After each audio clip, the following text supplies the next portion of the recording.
Hello everyone, and welcome to the Crafty Bride Guide. We're crafting our own basic wedding ceremony. Ceremony Crafting 101. My name is Pixie Bauer, and I'm part crafty owner, designer, and event coordinator of Memories in Motion Event Services. My husband and I own the business, and we've been involved in over 250 weddings in the past 4 years. And I want you to know that if you can write a letter, you can write a meaningful, personalized wedding ceremony. Here are some points to remember. This easy guide will share with you the basics of the wedding ceremony. This can be used for your traditional, non-traditional, religious, or non-religious ceremonies. You can modify the wording as you see fit.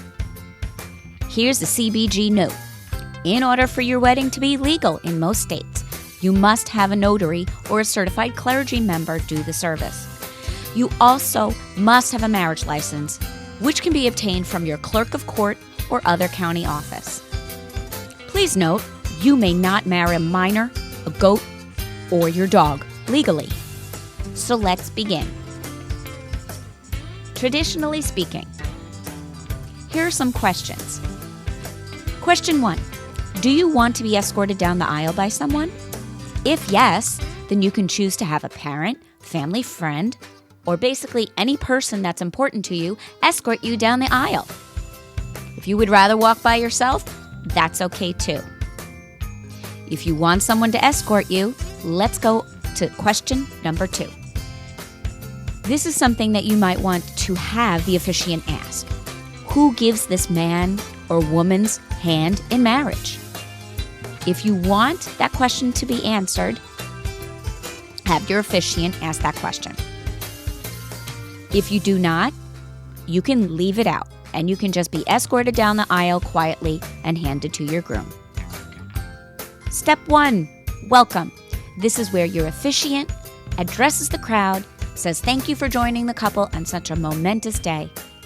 For example, your officiant may say, welcome friends and family. We are so grateful that you can join us today. It's the day the couple has been planning for, the day that they have been thinking about since, and you can insert your own message there. Step 2, why are you here? After the welcome, you transition into the reason why you are both getting married. This is the part of the ceremony where the officiant will talk about love and marriage. In many cases, the officiant shares advice on marriage and may describe what it takes to have a lasting relationship. People choose poems, Bible verses, or even a song that describes love and marriage. For example, at this time, the couple has chosen a poem, Bible verse, song about love and marriage that describes their feelings for each other and their desire to be together. Step 3. State your intentions. This is important. It's actually the legal part of the wedding. It's called the Declaration of Intent, or the I do's. You're declaring in public your intention to pledge yourself to another person. For example, insert your groom's name and say, do you come here today to pledge your love, honor your beloved, to cherish the life you will have together, and be faithful until the hereafter? Your groom should say, I do. And then your officiant is going to ask the same thing for the bride. Step 4. Here's the CBG note. In order to have flow in your wedding ceremony, always have the officiant let the couple know what part of the ceremony is coming up next. Here are a few options you can choose for when you're creating your own vows. Option 1, read them to each other as a statement. Option 2, you can have the officiant read the vows that you repeat to each other. For example, the officiant will ask you to repeat him. I take you to be my husband and wife, to have and to hold. And you would repeat him. Your third option for your vows is having the officiant read the vows to each of you individually, where individually you would answer with an I will. Any of these options will work just fine. How to write the vows. Here's some easy tips to help you write your vows. Tell a short story about how you met. What actions does the person do to make you feel loved? Add promises to love. How will you show them?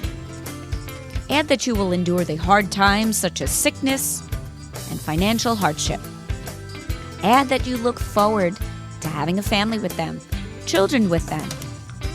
Promise to be a best friend, a lover, and an enduring partner.